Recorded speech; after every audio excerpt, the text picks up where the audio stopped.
We've got guest staff here who might be able to correct if anything needs to be added to Representative Crutchfield's response. Howard Marsilio. Guest staff, if you would recognize your position and answer the question, please. Howard Marsilio, Legislative Analysis. The bill itself, even with the amendment, doesn't necessarily have a temporary nature to the permit itself. It is tied to the project, so upon completion, that should invalidate the permit itself. However, there is a review process in which they are allowing the local government to renew as it goes on. So essentially, it would be a check and balance as it moves forward through the project, but it's only for during the construction process. So follow up? Follow up. Thank you. My husband is a builder, so I know that a lot of times a construction project goes longer than you anticipate it will. If you're building and you put the temporary dwelling on the land, I mean, theoretically, it could go for like 10 years if the local government, they would make that decision on what that limit is. Staff will answer the question, please. Hold on. Would you like to answer the question, Representative Crutchfield, or would you like Representative Winslow or staff? I was going to allow Mr. Winslow to answer that question. Okay. Representative Winslow, suspend. Representative Winslow, you're recognized to answer the question. Yeah, I think I can clarify a little bit. If you go into about number 26, it allows them to require a biennial renewal. So it's not by statute, but the county themselves and municipalities themselves can go in and set those rules. So instead of saying you shall do it every so often, they can set their own rules in place. Just final follow up. Who in the local government sets that rules? The county manager would. The county offices would. It's controlled by the building and planning department ultimately. So the building inspector would actually be in charge of making sure that that's done. Hold on, suspend. These are not dealing with finance. These are just questions that we probably can move along to another committee. If we could do that. Sure, I can save them for rules. If we could try to work that out, appreciate that out. Maybe you could work it out within the mechanism. Representative Butler, you're recognized. Thank you, Mr. Chairman. I guess this might be a question for staff. Is the term temporary dwelling defined anywhere? Staff is recognized.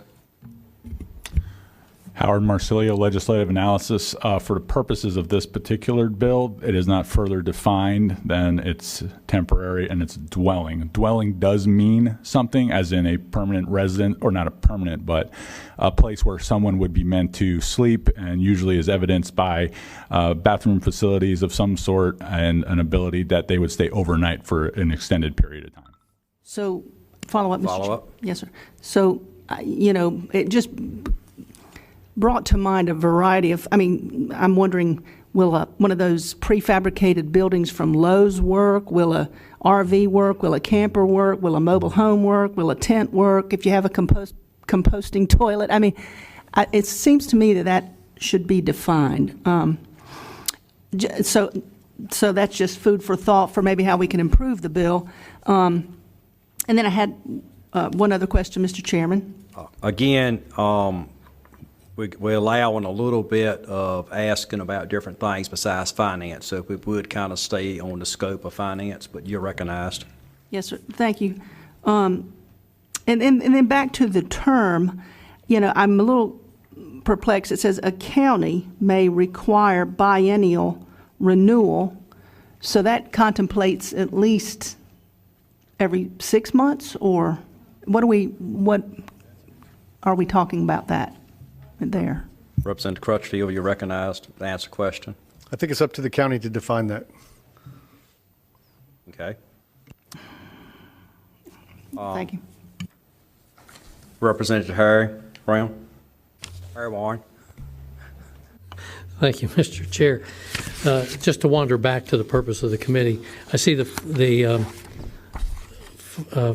fiscal note on here indicates there's no fiscal impact to the state on this, and it's, I assume, pretty impossible to project any impacts based on this would be affected by the number of incidents in which this is required. So if there hasn't been anybody requesting to make a motion at the appropriate time, I would be glad to do that. We have that, but thank you. All right.